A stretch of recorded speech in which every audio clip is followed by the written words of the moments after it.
আজকে আজকে আরও একটি গল্প নিয়ে হাজির হলাম। অনেক দিন আগের ঘটনা। এক রাজ্যে এক যুবক ছিল। সেই যুবকটির একটা প্রতিভা ছিল।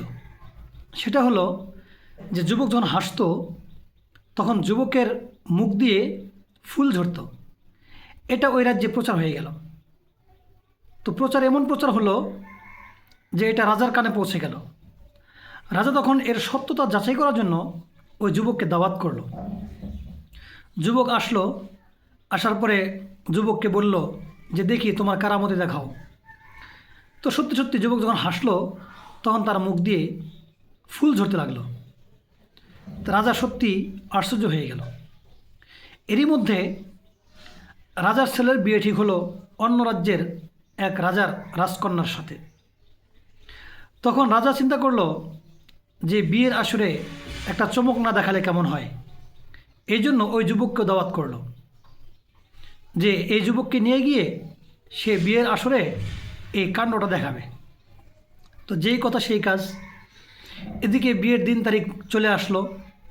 তারপর এখন ওই যুবকের তার স্ত্রীর কাছ থেকে বিদায় নেওয়ার পালা। যুবক যখন তার স্ত্রীর কাছ থেকে বিদায় নিচ্ছিল তখন স্ত্রী অনেক কান্না শুরু করে দিল। বলতে লাগলো যে 2-3 দিনের ব্যাপার, আমাকে ছেড়ে আপনি চলে যাবেন, আমি এই 2-3 দিন কীভাবে থাকবো। বলল যে আরে পাগলি, মাত্র 2-3 দিনের ব্যাপারই তো, একটু ধৈর্য ধরো, আমি চলে আসবো, রাজার হুকুম, না মানলে সমস্যা আছে। এই কথা বলে স্ত্রীকে সান্ত্বনা দিয়ে সে চলে গেল রাজার বাসায়। যখন রাজদরবারে গেল তখন দেখলো রাজদরবারের লোকেরা এখনও রেডি হয়নি, আরও 2-3 ঘন্টা লাগবে সময়। এই জন্য সেই যুবক ওই আসর থেকে চিন্তা করলো যে যেহেতু আরও 2-3 ঘন্টা সময় আছে, তাই এই 2-3 ঘন্টা স্ত্রীর সাথে কাটিয়ে আসি। তো সে আবার স্ত্রীর কাছে গেল, যে দেখলো স্ত্রী তার পরকীয়া প্রেমিকের সাথে হাসি তামাশা করছে আর বলছে যে আমার স্বামী এতটাই বোকা, এতটাই সহজ সরল যে আমি একটু কান্না করেছি আর সে মনে করেছে আমি তাকে অনেক ভালোবাসি।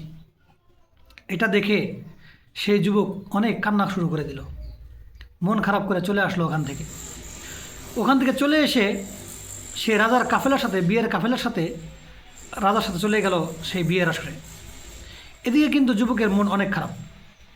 তো যখন বিয়ের অনুষ্ঠানে যুবককে ডাকা হলো, ডেকে বলল যে এবার তোমার কারামতি দেখাও, সবাই দেখুক যে আমার রাজ্যে এমন একজন ব্যক্তি আছে যার মুখ দিয়ে ফুল ঝরে।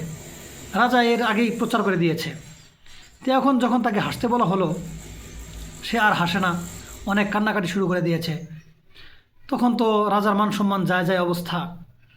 রাজা দিয়ে কথাও দিয়ে ফেলেছে যে রাজা দরবারে এমন মানুষ আছে।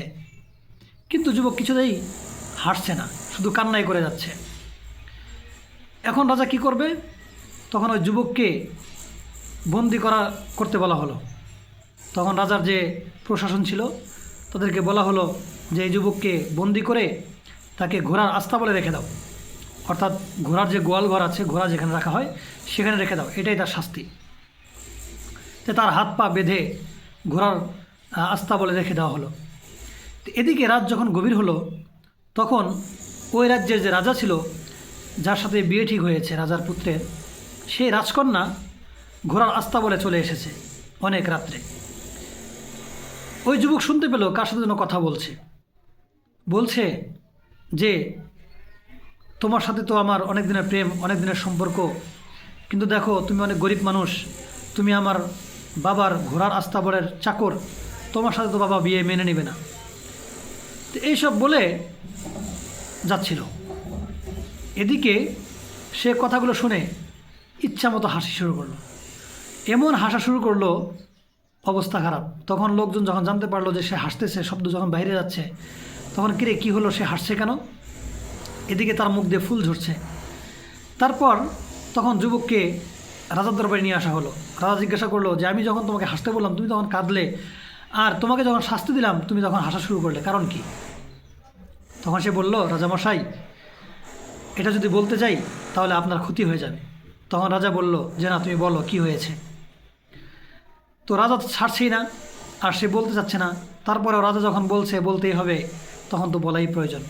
তখন সে সমস্ত ঘটনা খুলে বলল যে এদিকে আমার বউ পরকীয়া করে, এদিকে আপনার ছেলের বউ অন্যের সাথে প্রেম করে। এই জন্য আমি এখানে হাসলাম, আর তখন আমার মন খারাপ ছিল। যাই হোক, এটা সংক্ষেপে বললাম।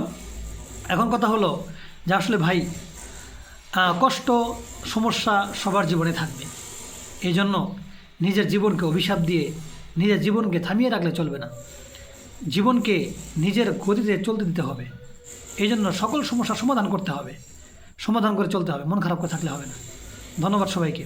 গল্পটি ভালো লাগলে শেয়ার করে দিন।